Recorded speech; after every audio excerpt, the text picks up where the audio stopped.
Hello friends, my name is Pragati and I welcome you to my channel future goals. Friends, इस video में आज हम discuss करने वाले हैं आपके सीटेट एग्ज़ाम में पूछे गए इंपॉर्टेंट क्वेश्चंस को। ये क्वेश्चंस आपके प्रीवियस ईयर के जो भी सीटेट एग्ज़ाम हुए हैं उसमें ये क्वेश्चन पूछे गए हैं। कुछ मोस्ट इम्पॉर्टेंट क्वेश्चंस को इस वीडियो में हम लोग डिस्कस करेंगे। और इससे पहले वाली वीडियोस में भी मैंने आपके साथ कुछ इंपॉर्टेंट क्वेश्चंस डिस्कस किए हैं, तो अगर आपने वो वीडियो नहीं देखी तो वो भी आप देख सकते हो। ये वीडियो आपको इस तरह से हेल्पफुल रहने वाली है क्योंकि आपको इससे एक आइडिया मिलेगा कि किस तरह के क्वेश्चन आपके एग्ज़ाम में पूछे जाते हैं, पैटर्न क्या होता है क्वेश्चंस का, और किस तरह से आप उन क्वेश्चंस को अटेम्प्ट कर सकते हो ईज़िली। ये सारी चीज़ें हम लोग देखेंगे। साथ ही हम क्वेश्चंस को कम्प्लीटली एनालाइज भी करेंगे कि कौन सा करेक्ट आंसर होगा और क्यों वो आंसर करेक्ट होगा। ये सारी चीज़ें हम डिस्कस करेंगे। वीडियो को स्टार्ट करते हैं। फर्स्ट क्वेश्चन पे मूव करते हैं। पहला क्वेश्चन है, which of the following is an emotion. इसमें से कौन सा एक इमोशन है। इमोशन यानी कि संवेग, फीलिंग, जो भी फीलिंग्स होती हैं उसको हम लोग इमोशन बोलते हैं। जैसे सैड हो गया, एंगर हो गया, या फियर हो गया, या हैप्पी हो गया, या फिर अपसेट है कोई। ये सब क्या है, इमोशन है। ठीक है, आप कैसा फील कर रहे हो, राइट। तो यहाँ पे 4 ऑप्शंस हमें गिवन है। पहला है स्टिमुलस। स्टिमुलस को हिंदी में बोलते हैं उत्तेजना। सेकंड है बी, मेमोरी यानी कि स्मृति। सी है फियर, जिसे हिंदी में बोलते हैं डर। और डी है अटेंशन यानी कि ध्यान। तो स्टिमुलस क्या होता है, उत्तेजना। किसी भी चीज़ को देख के स्टिमुलस जो है वो क्या है, उत्तेजना का काम करता है। मतलब आप उसको अगर देखोगे तो आपको आपके अंदर उत्तेजना पैदा होगी। ठीक है, बी है मेमोरी, सी है फियर और डी है अटेंशन।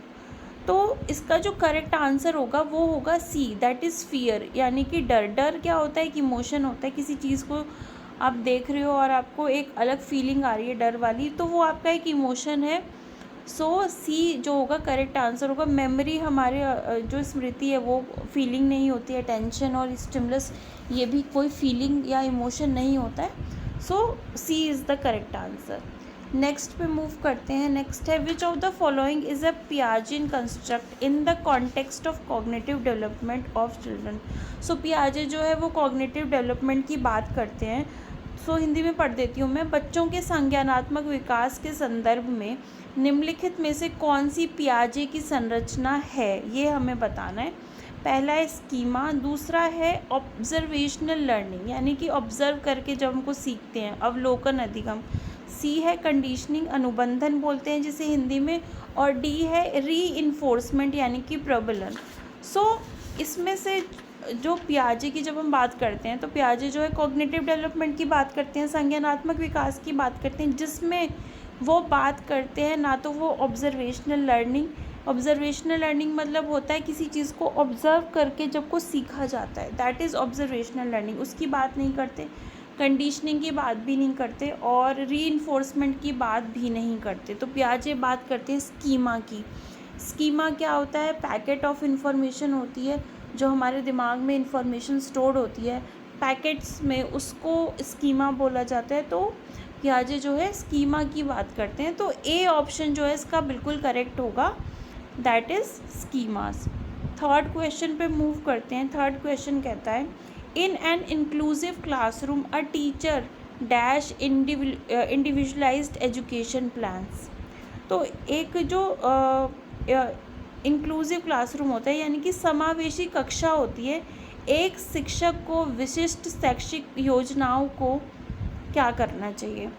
तो इंक्लूसिव क्लासरूम क्या होता है, वो क्लासरूम जहाँ पे नॉर्मल बच्चे और स्पेशल बच्चे, स्पेशली एबल्ड जो बच्चे होते हैं, मतलब फिज़िकली जो इम्पेयर्ड या ऐसे स्पेशली एबल्ड बच्चे होते हैं, वो बच्चे सब एक साथ बैठकर एक ही क्लासरूम में पढ़ते हैं। ऐसा नहीं कि स्पेशल बच्चों के लिए कुछ अलग स्कूल बनाया जा रहा है या अलग क्लासरूम में पढ़ रहे, नहीं। अगर स्पेशल बच्चे और नॉर्मल बच्चे सब एक साथ बैठकर एक ही क्लास में पढ़ते हैं तो उसे बोला जाता है इंक्लूसिव क्लासरूम।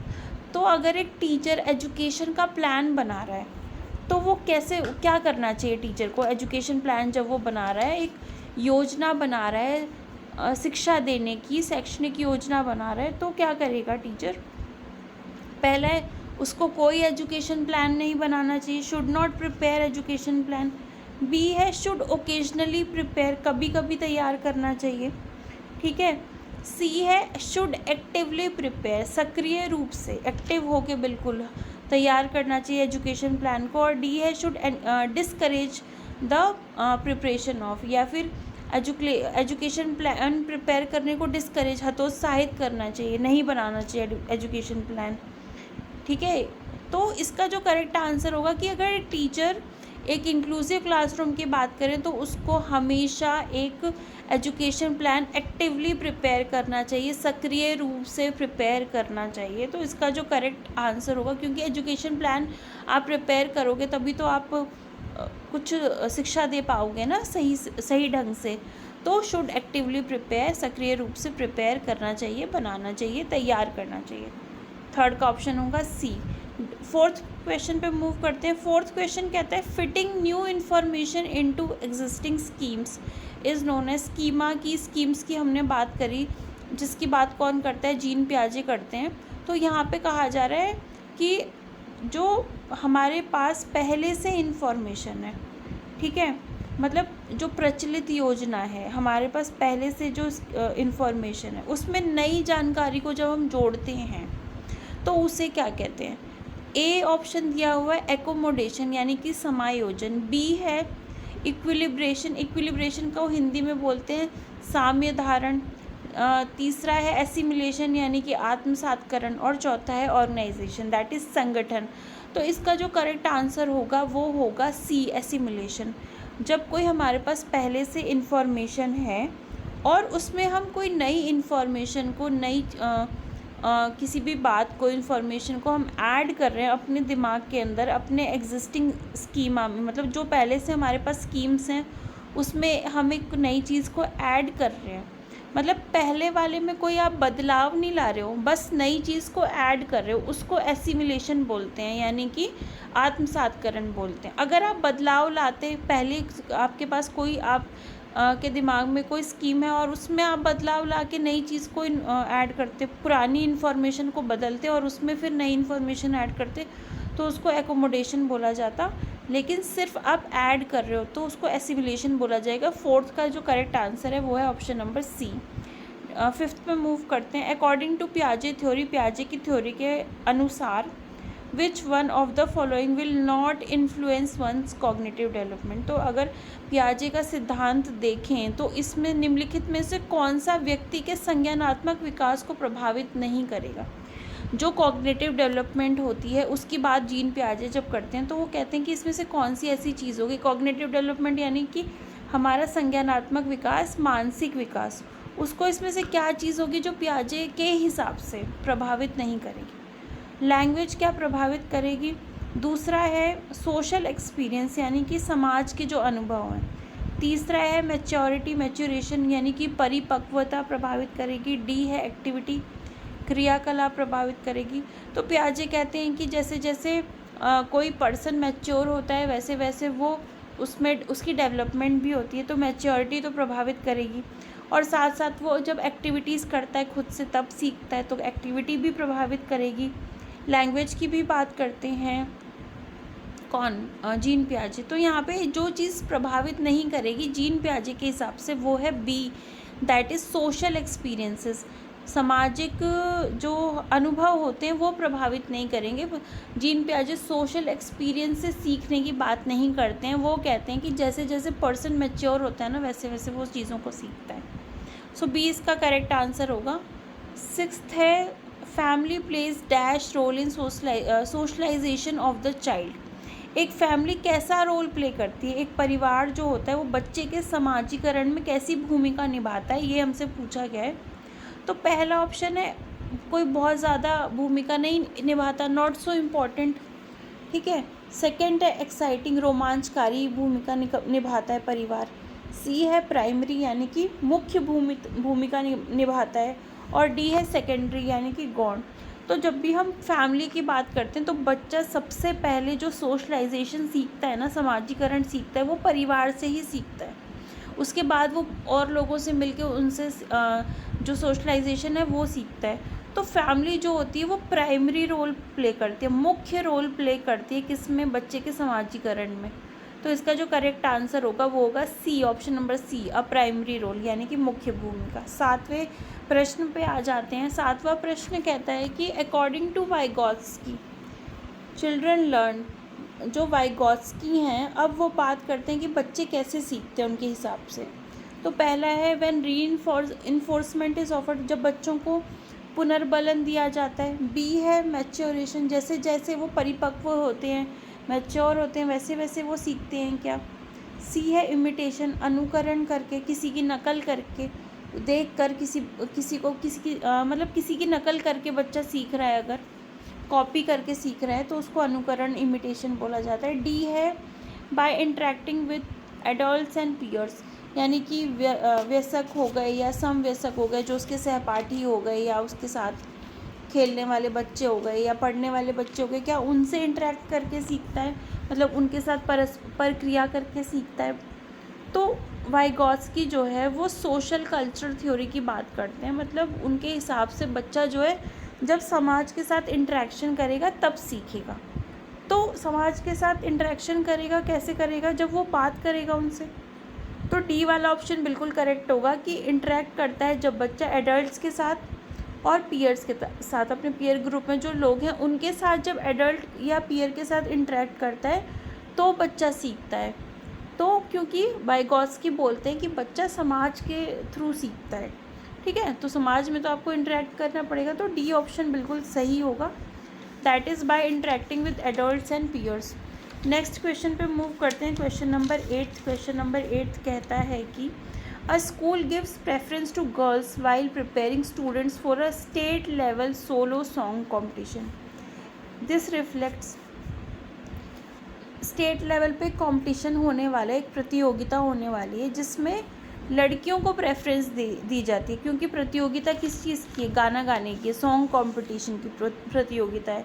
हिंदी में अगर मैं बोलूँ, राज्य स्तर की एक एकल गायन, अकेले जो गाया जाता है, सोलो एकल गायन प्रतियोगिता के लिए विद्यार्थियों को तैयार करते समय, मतलब कंपटीशन के लिए जब बच्चों को तैयार कर रहे हैं तो विद्यालय में लड़कियों को वरीयता विद्यालय क्या कर रहा है, लड़कियों को प्रेफरेंस दे रहा है, उनको वरीयता दे रहा है। तो इसके क्या दर्शाता है ये, तो इसमें जो ऑप्शंस गिवन है वो है लैंगिक पूर्वाग्रह, जेंडर बायस, दूसरा है ग्लोबल ट्रेंड्स यानी कि वैश्विक प्रवृत्तियाँ, या तीसरा है प्रैग्मेटिक अप्रोच, प्रैक्टिकल यानी कि प्रयोजनात्मक उपागम, या चौथा है डी प्रोग्रेसिव थिंकिंग, प्रगतिशील चिंतन।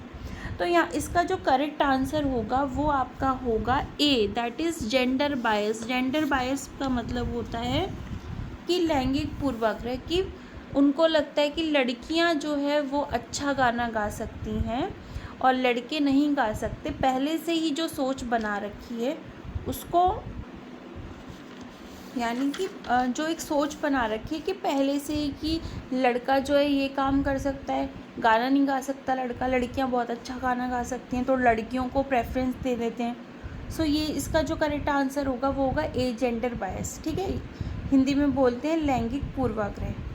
नेक्स्ट क्वेश्चन पे मूव करें अगर, तो 9th क्वेश्चन की बात करें, विच of the following is an objective question. Objective question क्या होते हैं, वो क्वेश्चन जिसका एक ही आंसर होता है उसको हम लोग ऑब्जेक्टिव, जैसे आपने मल्टीपल चॉइस क्वेश्चन देखे होंगे जिसमें आपको 4 ऑप्शन मिलते हैं और एक सही ऑप्शन होता है, तो इस तरह के जो ऑब्जेक्टिव क्वेश्चन होते हैं, तो इसमें से कौन सा ऑब्जेक्टिव क्वेश्चन है ये हमें बताना है। पहला है एस्से टाइप क्वेश्चन, तो एस्से टाइप में तो एक आंसर होगा नहीं, 1 वर्ड का कोई आंसर तो होगा नहीं, उसमें तो आपको पूरा एक एस्से की तरह लिखना पड़ेगा, तो ये ऑब्जेक्टिव क्वेश्चन नहीं होगा। बी है short answer question, short answer को हम बोलते हैं, देखो, लघु उत्तरात्मक प्रश्न, तब भी इसमें आपको तो शॉर्ट आंसर में भी कुछ वर्ड्स तो लिखने पड़ेंगे ना, 10 वर्ड्स तो लिखोगे कम से कम, तो शॉर्ट आंसर क्वेश्चन भी नहीं होगा। सी है open ended question. Open ended question का मतलब वो क्वेश्चन होता है जिसका एक से ज़्यादा आंसर होता है, लेकिन ऑब्जेक्टिव क्वेश्चन मैंने क्या बोला, जिसका एक ही आंसर होगा, जिससे मल्टीपल चॉइस क्वेश्चन होते हैं, ठीक है। तो ओपन एंडेड को हिंदी में बोलते हैं मुक्त उत्तर वाले जो प्रश्न होते हैं, ठीक है। डी है ट्रू और फॉल्स, सत्य या असत्य, तो ये एक ऑब्जेक्टिव क्वेश्चन हो सकता है क्योंकि या तो आंसर ट्रू होगा या फॉल्स होगा, एक ही आंसर होगा, तो ये जो है ऑब्जेक्टिव क्वेश्चन का क्या है, एक एग्जाम्पल है। तो डी नाइन्थ का जो डी वाला ऑप्शन है वो करेक्ट होगा। ट्रू और फॉल्स वाला जो है एक ऑब्जेक्टिव क्वेश्चन है। 10th पे मूव करते हैं। 10th कहता है which of the following is a domain of learning. इसमें से कौन सा अधिगम का एक क्षेत्र है, एक डोमेन है। पहला है प्रोफेशनल, जिसे हिंदी में कहते हैं व्यवसायिक। सेकंड है एक्सपीरियंशियल, दैट इज़ अनुभविक या अनुभविक बोल सकते हैं। सी है अफेक्टिव, भावात्मक, और डी है स्पिरिचुअल। तो अगर आप डोमेन देखोगे लर्निंग के तो आपको साइकोमोटर डोमेन होता है, ठीक है, बॉडी से रिलेटेड, फिजिकल आप कह सकते हो, फिजिकल कोऑर्डिनेशन से रिलेटेड।